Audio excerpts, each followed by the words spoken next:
तो दोस्तों, क्योंकि सास भी कभी बहू थी सीरियल के आज के एपिसोड की शुरुआत सीधे शादी के मंडप से होती है, जहां रियांश और वैष्णवी की शादी की रस्में चल रही होती है। माहौल शादी का होता है, लेकिन कई चेहरों पर खुशी से ज्यादा बेचैनी दिखाई दे रही होती है। इधर पंडित जी अगली रस्म की तरफ बढ़ते हुए कहते हैं कि अब वर वधू खड़े हो जाएं और वरमाला की रस्म पूरी करें। इधर रियांश और वैष्णवी वरमाला के लिए खड़े हो जाते हैं, लेकिन दूसरी तरफ पार्थ सबसे अलग खड़ा होता है। उसका चेहरा दूसरी तरफ होता है, लेकिन उसके मन में क्या चल रहा है ये तुलसी लगातार महसूस कर रही होती है, इसलिए उसकी नजरें बार बार पार्थ पर ही टिकी रहती है। अब वैष्णवी वरमाला उठाती है और रियांश को पहनाने के लिए आगे बढ़ती है, लेकिन जैसे ही वो वरमाला डालने वाली होती है, रियांश अचानक पीछे हट जाता है। सब लोग हैरान रह जाते हैं। नियति तुरंत उसको टोकती है कि वो ये क्या कर रहा है। गौतम भी कहता है कि अब मजाक छोड़कर रस्म पूरी करनी चाहिए, लेकिन रियांश बोलता है कि उसे 1 मिनट चाहिए। इतना बोलकर वो हाथ में वरमाला लिए मंडप से नीचे उतर जाता है। सभी की नजरें अब उसी पर टिक जाती है। इसके बाद रियांश सीधे पार्थ के पास पहुंचता है। फिर वो उसकी तरफ देखकर हल्की मुस्कान के साथ तंज कसते हुए कहता है, क्या बात है भाई मेरे छोटे मियाँ, कितना बड़ा लूजर है तू, हर गेम में बस हारता ही चला गया। तभी नंदिनी तुरंत बीच में आती है और रियांश को रोकते हुए कहती है कि इस समय ऐसी बातें करने की कोई जरूरत नहीं है। लेकिन रियांश रुकता नहीं। वो नंदिनी से कहता है कि भले ही वो करण का सगा बेटा नहीं है, लेकिन उसने हमेशा उन्हें अपने पिता की तरह माना है, इसलिए इस परिवार और इस रिश्ते में उसका भी उतना ही हक बनता है। उसी समय नियति भी वहां पहुंच जाती है और हैरानी से पूछती है कि आखिर वो कर क्या रहा है। लेकिन रियांश अपनी माँ को भी एक पल रुकने के लिए कह देता है। इसके बाद वो फिर पार्थ की तरफ मुड़ता है। इस बार उसकी आवाज पहले से ज्यादा गंभीर होती है। वो कहता है कि उसे पता है कि पार्थ उसके बारे में क्या सोचता है, लेकिन वो एक बात जरूर जानता है कि पार्थ आज भी वैष्णवी से प्यार करता है। फिर वो सबके सामने सीधे सवाल करता है कि अगर सच में प्यार खत्म हो गया है तो फिर इतनी बेचैनी क्यों है। अगर दिल में कुछ नहीं बचा तो फिर डर किस बात का है, और अगर प्यार अभी भी है तो सच बोलना चाहिए। पूरा परिवार सांस रोककर पार्थ की तरफ देखने लगता है। कुछ पल की खामोशी के बाद इधर पार्थ सिर हिलाकर स्वीकार कर लेता है कि उसके दिल में आज भी वैष्णवी के लिए वही भावनाएं हैं, वो प्यार करता है उससे। ये देखकर सभी लोग हैरान हो जाते हैं। उधर नियति घबराकर तुलसी को बोलती है कि वो रियांश को समझाए, क्योंकि बात अब बहुत आगे बढ़ रही है। लेकिन यहाँ सबसे बड़ा मोड़ आता है। तुलसी बोलती है कि रियांश कोई गलती नहीं कर रहा, बल्कि सच जानने के बाद वही कर रहा है जो उसे करना चाहिए। इसके बाद तुलसी सबके सामने पूरी बात बताती है। वो कहती है कि उसने खुद पार्थ से पूछा था कि अगर वैष्णवी की शादी किसी और से हो जाए तो क्या उसे फर्क पड़ेगा, लेकिन उस समय पार्थ ने उससे सच नहीं कहा। असलियत ये थी कि उसे फर्क पड़ता था और बहुत ज्यादा पड़ता था। तुलसी कहती है कि उसे ये सच तब पता चला जब उसने अनजाने में पार्थ और करण की बातचीत सुन ली थी। इसके बाद फ्लैशबैक दिखाया जाता है। फ्लैशबैक में वही पल दिखाई देता है जब पार्थ अपने पिता के सामने टूट रहा होता है। वो मान लेता है कि वो वैष्णवी को किसी और के साथ नहीं देख सकता। वो अपनी गलती स्वीकार करता है, अपना दर्द बताता है और रोते हुए कहता है कि उससे बहुत बड़ी गलती हो गई। इधर तुलसी ये सब कुछ सुन चुकी होती है। फ्लैशबैक खत्म होने पर तुलसी बताती है कि पार्थ का सच जानने के बाद उसके मन में एक और सवाल उठा कि अगर पार्थ को अपने फैसले का पछतावा है तो क्या वैष्णवी भी अंदर से यही महसूस कर रही है। यही जानने के लिए वो वैष्णवी से मिलने गई थी। इसके बाद दूसरा फ्लैशबैक शुरू होता है। सगाई वाले दिन तुलसी वैष्णवी को अकेले में समझा रही होती है कि अभी भी समय निकला नहीं है। वो उसे दोबारा सोचने के लिए कहती है। तुलसी साफ शब्दों में उसको समझाती है कि शादी सिर्फ इसलिए नहीं करनी चाहिए क्योंकि दिल टूटा हुआ है, सिर्फ इसलिए भी नहीं कि लोग ताने मार रहे हैं, और सिर्फ इसलिए भी नहीं कि हालात मुश्किल हैं। वो उसे याद दिलाती है कि फैक्ट्री में लोग बातें बना रहे हैं, चौल में उसे अपमान झेलना पड़ा, लोगों ने उसके चरित्र तक पर सवाल उठाए, लेकिन इतने बड़े फैसले का आधार ये सब नहीं होना चाहिए। तुलसी उससे आखिरी बार पूछती है कि सच सच पता है क्या पार्थ को देखकर आज भी उसे फर्क पड़ता है, और अगर पड़ता है तो उसे ये शादी नहीं करनी चाहिए। ये सवाल सुनकर वैष्णवी कुछ पल के लिए पार्थ की तरफ देखती है, फिर खुद को संभालते हुए कहती है कि उसे कोई फर्क नहीं पड़ता। वो ये भी कहती है कि सिर्फ उसे ही नहीं बल्कि पार्थ को भी कोई फर्क नहीं पड़ता। उसके मुताबिक उसने जो फैसला लिया है वो सोच समझ कर लिया है। रियांश उसको पसंद करता है, उसका सम्मान करता है, और उसके साथ उसे डर या असुरक्षा महसूस नहीं होती, इसलिए वो चाहती है कि शादी उसी तरह आगे बढ़े जैसी तय हुई है। यहीं पर फ्लैशबैक खत्म होता है। इसके बाद तुलसी सबके सामने ये साफ करती है कि उसे वैष्णवी के दिल का सच उसके आंसुओं से समझ आ गया था। जब उसने वैष्णवी से बात की थी तब उसको एहसास हो गया था कि बाहर से मजबूत दिखने की कोशिश करने वाली वैष्णवी के मन में अभी भी बहुत उलझन है। लेकिन सिर्फ पार्थ और वैष्णवी की भावनाएं जान लेना काफी नहीं था, क्योंकि शादी तो रियांश से होने जा रही थी। तुलसी नहीं चाहती थी कि सच छिपाकर रियांश के साथ अन्याय हो, इसलिए उसने उससे भी अकेले में बात करने का फैसला किया।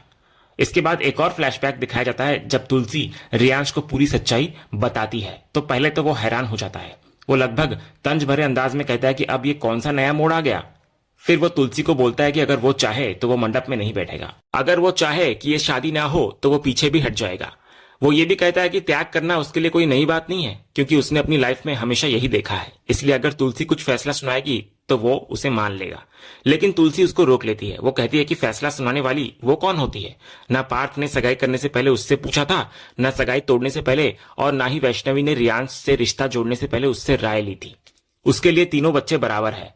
तुलसी फिर बहुत महत्वपूर्ण बात कहती है कि पार्थ और वैष्णवी ने सिर्फ भावनाओं में आकर फैसले नहीं लिए, बल्कि अपनी जिम्मेदारियों को भी नजरअंदाज कर दिया। शादी केवल दो लोगों का रिश्ता नहीं होती, उसका असर पूरे परिवार पर पड़ता है, लेकिन किसी ने इस पहलू के बारे में नहीं सोचा। तुलसी आगे बोलती है कि उसने कई बार दोनों से सच जानने की कोशिश की, लेकिन दोनों एक दूसरे से और खुद से भी सच छिपाते रहे।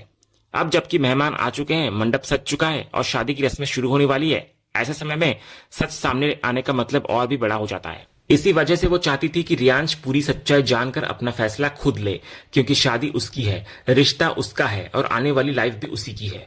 अगर किसी रिश्ते की शुरुआत झूठ पर हो तो वो झूठ ज्यादा समय तक टिकता नहीं और बाद में सबको दुख देता है। इसलिए सच जानने के बाद क्या सही है, इसका फैसला वही खुद करे।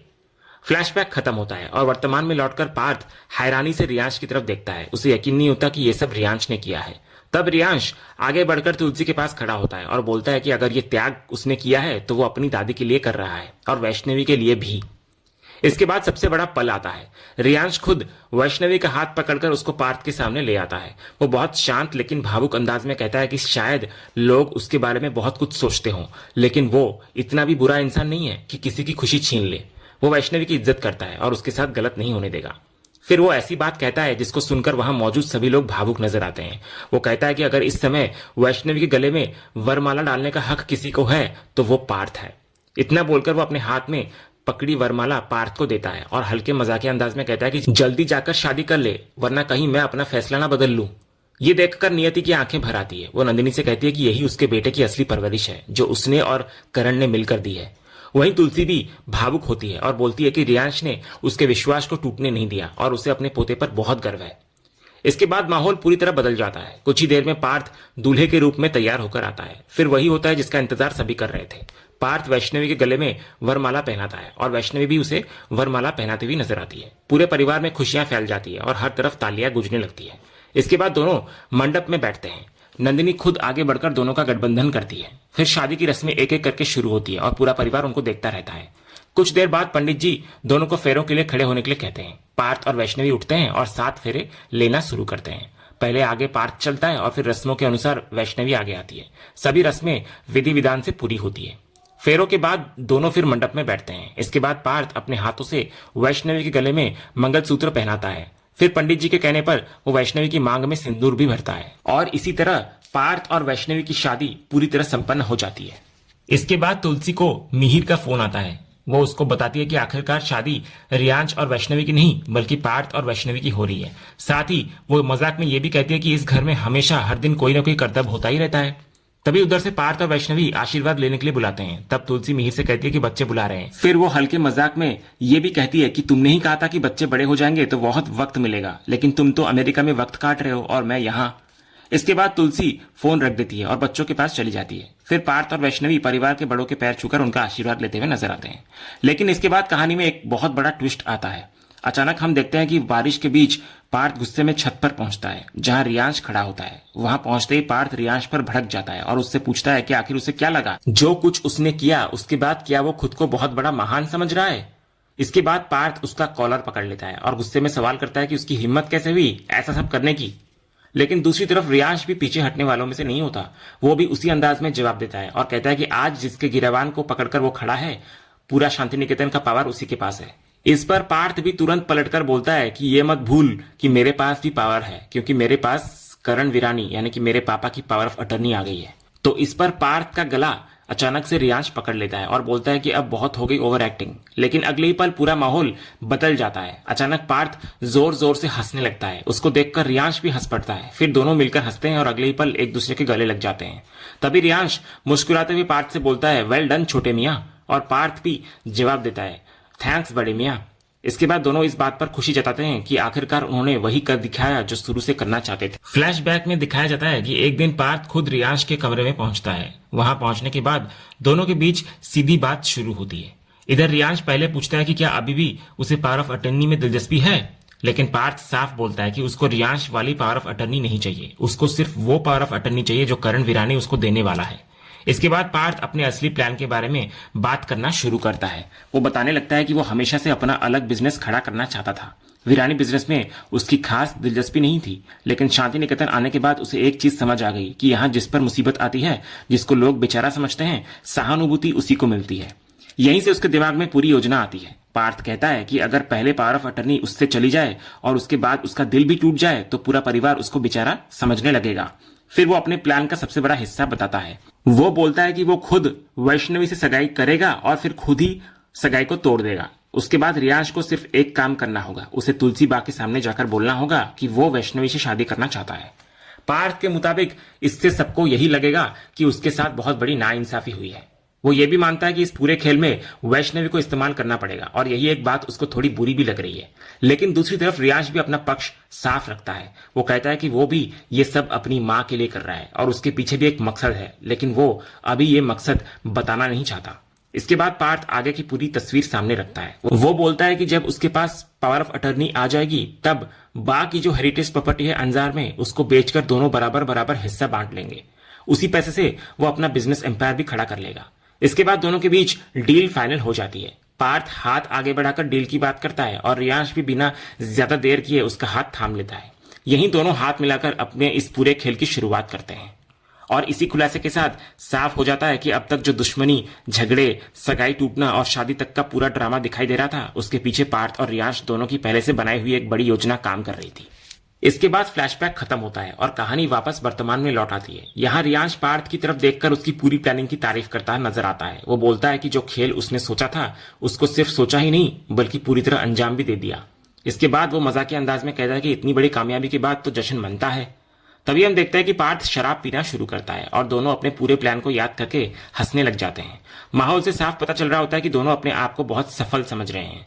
इसी बीच रियांश एक और बात याद दिलाता है। वो कहता है कि वैष्णवी ने गाड़ी में रखी हुई शराब की बोतल देख ली थी। उस समय उसे झूठ बोलना पड़ा था कि वो किसी क्लाइंट की है, लेकिन उसने ये मामला भी संभाल लिया। इसके बाद दोनों एक दूसरे के गले मिलते हैं और अपने प्लान के सफल होने की खुशी मनाते दिखाई देते हैं। लेकिन दूसरी तरफ तस्वीर बिल्कुल अलग होती है। उधर वैष्णवी अपने कमरे में अकेली बैठी होती है। उसके मन में लगातार पार्थ का ख्याल चल रहा होता है। वो बार बार पार्थ को फोन लगाने की कोशिश करती है, लेकिन हर बार उसको निराशा ही हाथ लगती है क्योंकि पार्थ का फोन नहीं लग रहा होता। दूसरी तरफ फिर से रियांश और पार्थ दिखाई देते हैं। दोनों रास्ते में होते हैं और रियांश अभी भी अपनी खुशी छिपा नहीं पा रहा होता। वो दोबारा उत्साह में बोलता है कि आखिरकार सब कुछ उनके हिसाब से हो गया, लड़की भी मिल गई और पावर ऑफ अटर्नी भी मिल गई। अब अगला कदम सिर्फ एक है कि किसी भी तरह उस हेरिटेज वाली प्रॉपर्टी को बेचना है। तो इस पर पार्थ बोलता है कि प्रॉपर्टी तो बिकेगी, उसकी टेंशन रियांश ना ले। लेकिन एक बात का उसे बुरा जरूर लग रहा है। वो ताना मारते हुए कहता है कि बा ने रियांश पर इतना भरोसा किया और उसके बाद भी वो ये सब कर रहा है।